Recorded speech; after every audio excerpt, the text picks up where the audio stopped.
Gracias por continuar con nosotros y ya tenemos aquí en vivo a Samuel Bonilla, quien es candidato a diputado por la circunscripción número 2 del Distrito Nacional por Opción Democrática.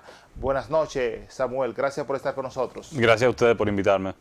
Samuel, quiero inmediatamente, teníamos una conversación fuera de cámara con el tema del proselitismo, la venta y compra, el cambio de dirigente. ¿Cómo tú ves el panorama político en la actualidad? Bueno, es preocupante el papel que juega el dinero en la política. Yo creo que eso hay que cambiar. Lamentablemente la gente hoy ve la política como un mecanismo de ascenso social y no un espacio desde donde transformar la realidad que vivimos, que es una realidad donde todavía mucha gente vive en condiciones de pobreza. Y parte de lo que yo quiero lograr con mi candidatura es regular el papel del dinero, es devolver a la democracia el protagonismo de las ideas, que la democracia tenga más que ver con la conversación, con la capacidad del candidato o la candidata, de los liderazgos políticos, de escuchar a la ciudadanía para que sus preocupaciones entonces vayan a los espacios de poder y se puedan materializar en grandes transformaciones. Si podríamos definir tu campaña a diputado en 3 o 4 o 5 ejes, ¿cuáles serían estos? Bueno, yo creo que el primer eje es la democratización del acceso al poder y a un mes y medio de yo lanzar mi candidatura yo presenté un proyecto de ley en el Congreso que lo que busca es hacer obligatoria la celebración de debates, precisamente por eso que hablábamos de la necesidad de darle más protagonismo a las ideas, a las propuestas de los candidatos.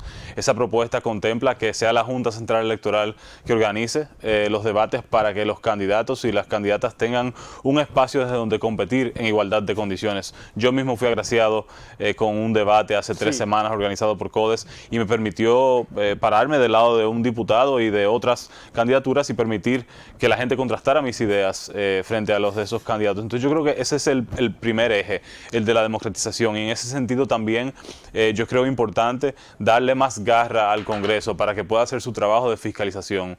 Se supone que el Congreso sirve para hacer un mecanismo de control, un contrapeso frente al Poder Ejecutivo, que cuando el gobierno se excede, abusa de su poder o falla en su labor de gestionar de manera adecuada los recursos públicos para proveer bienes y servicios, el Congreso tiene que alzar la voz y tiene que salir en defensa de los intereses del pueblo dominicano, y para eso propongo una ley de control político y fiscalización que reglamente, que le dé sentido a las atribuciones que le da la Constitución a los legisladores, que les permitirían invitar a un funcionario a la Cámara, por ejemplo, solicitarle información, interpelarlos o hasta someterlo a un juicio político, pero que nunca pase eso de manera antojadiza, sino que existe una ley que reglamente, que sepamos cómo se hace. Si yo como legislador invito a un funcionario al Congreso a conversar y no me responde, ¿cuánto tiempo pasa antes de que y debe haber una consecuencia también. Debe haber un régimen de consecuencias asociado a esa ley. Y entonces ya a nivel temático, pues la educación es el grueso de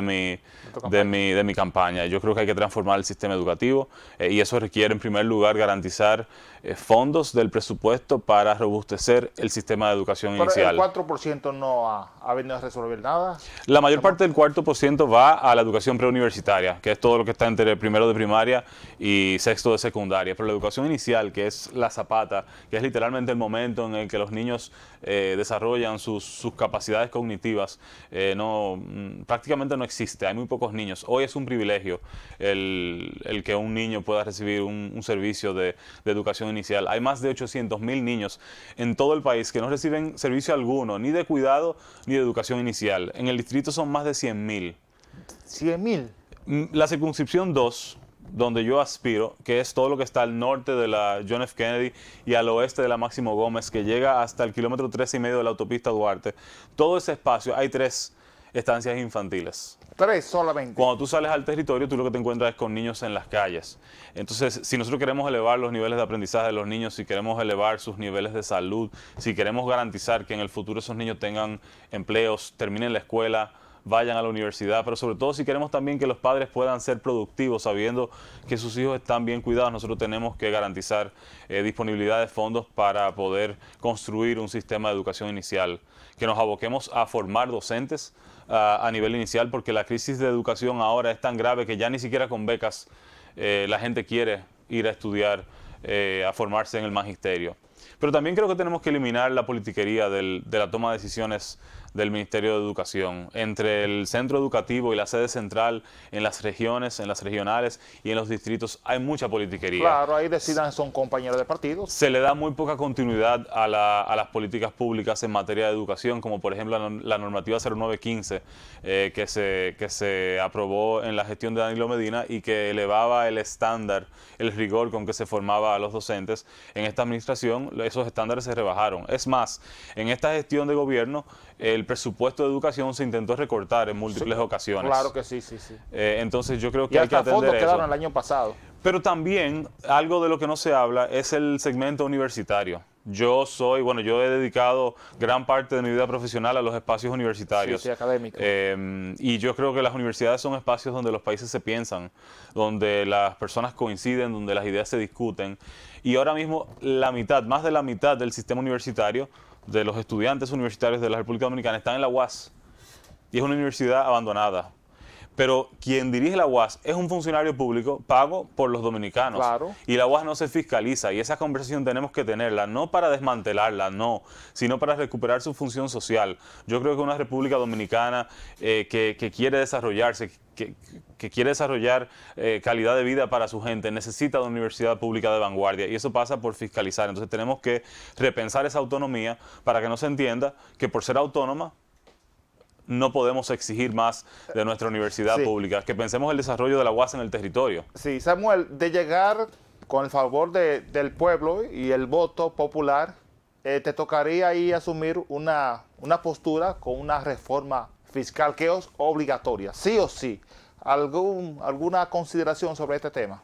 Sí, pero yo tampoco me apresuraría en decir que es obligatoria. Es decir, yo creo que necesitamos reformar todo el sistema recaudatorio del Estado, pero yo no creo que podemos cocinar esa reforma fiscal, porque de lo que se trata es de establecer vínculos de confianza entre los ciudadanos y el Estado. O sea, ¿por qué un ciudadano hoy paga impuestos si no recibe bienes y servicios públicos? Entonces yo creo que primero el Estado tiene que dar un ejemplo.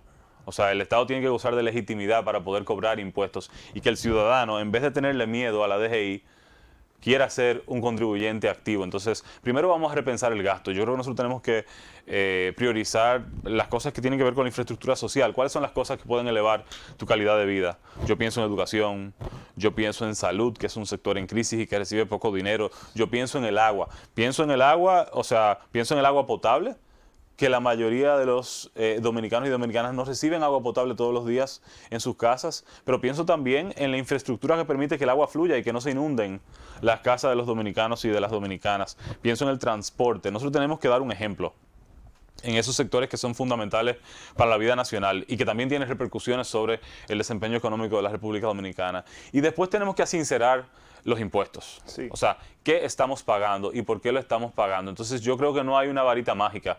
O sea, cada impuesto es una ley y cada impuesto vamos a tener que revisarlo. Hay impuestos que vamos a tener que eliminar, hay impuestos que vamos a tener que revisar. El anticipo, ¿qué tú piensas del anticipo? No, el anticipo es un despropósito. O sea, yo creo que la lógica del anticipo es perversa, porque la lógica del anticipo es que el ciudadano le está prestando al Estado.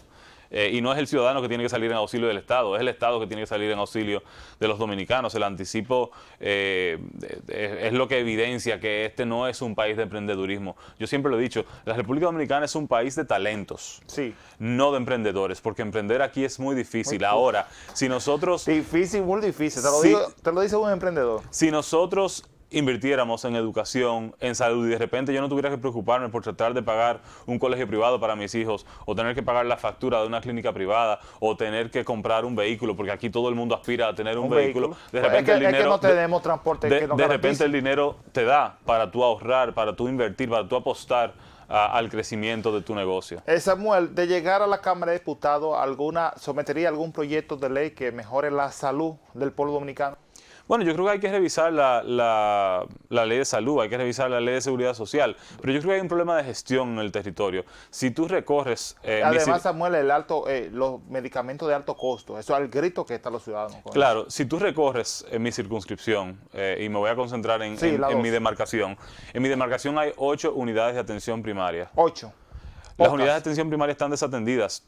Basta con tú pasar por el frente de las unidades de atención primaria y tú sabes cuál es el estado de la salud en la circunscripción. Yo creo que nosotros tenemos que apostar a la prevención para desahogar a los hospitales. Yo creo que hay que invertir en salud mental, que es una problemática seria, sobre todo posterior a la pandemia. Yo creo que tenemos que dotar esas unidades de atención primaria de recursos. Tenemos que tener psicólogos ahí que tengan la capacidad de referir a centros especializados de segundo y tercer nivel, y tenemos que incluir medicamentos en el catálogo del Seguro Social, precisamente porque todo es muy costoso.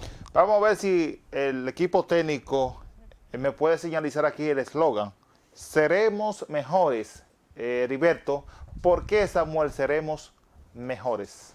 Mira, ese es un compromiso que yo asumo. Yo creo que todo el que busca ocupar un cargo electivo tiene que tratar de hacerlo un poquito mejor que el que vino antes. Pero yo creo que todos los dominicanos tenemos una responsabilidad, independientemente del espacio que ocupemos, en el trabajo que podamos hacer como ciudadanos, tratar de participar de las juntas de vecinos. Yo creo que tenemos que pensarnos como colectivo, tratar de empujar en la misma dirección. Ese es mi compromiso, hacerlo un poquito mejor, que mi ejercicio político esté centrado en la calidad de vida de la gente. Recientemente un exdiputado fue condenado a 16 años de prisión por su vínculo con el narco en Estados Unidos. ¿Tú crees que el narco financia alguna campaña política o algunos políticos en el país? Pero por supuesto, y parte del problema es que el financiamiento no está debidamente regulado. Cuando tú ves los topes de campaña son muy altas, y Opción Democrática desde la oposición ha propuesto la reducción de esos topes, pero quien tiene la posibilidad ahora mismo de reformar esa ley de régimen electoral que se aprobó en el 2023 son los partidos grandes que tienen mayoría en el Congreso.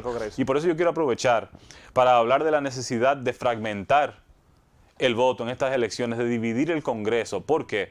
Porque ahora mismo tenemos a un partido de gobierno que prácticamente controla la mitad de los diputados en el Congreso, y a lo que apuestan es a casi lograr una mayoría calificada, y nada sería peor que tener a un partido controlándolo todo. Sería regresar al pasado. Eso significa que el costo de la vida solamente empeoraría, solamente subiría. Eso significa que no tendríamos posibilidad de frenar un préstamo, que no tendríamos posibilidad de frenar proyectos como la ley aprobada para regular la DNI, que en realidad no regula nada, y lo que hace es que le da la posibilidad al Estado. Eso está ahí, aprobado ya. Y está vigente. Sí, está vigente. Entonces, si nosotros queremos tener un mejor gobierno, necesitamos un Congreso dividido, que tenga la capacidad de frenar al partido de gobierno, pero no solamente que pensemos el Congreso como un enemigo del gobierno, sino que el gobierno entienda que tiene 190 ojos buscando mejorar la calidad del proyecto que se somete al Congreso. Yo creo que así tenemos que pensar ese poder legislativo. Samuel, a 31 días o 30 para las elecciones presidenciales y congresuales, ¿cómo está Opción Democrática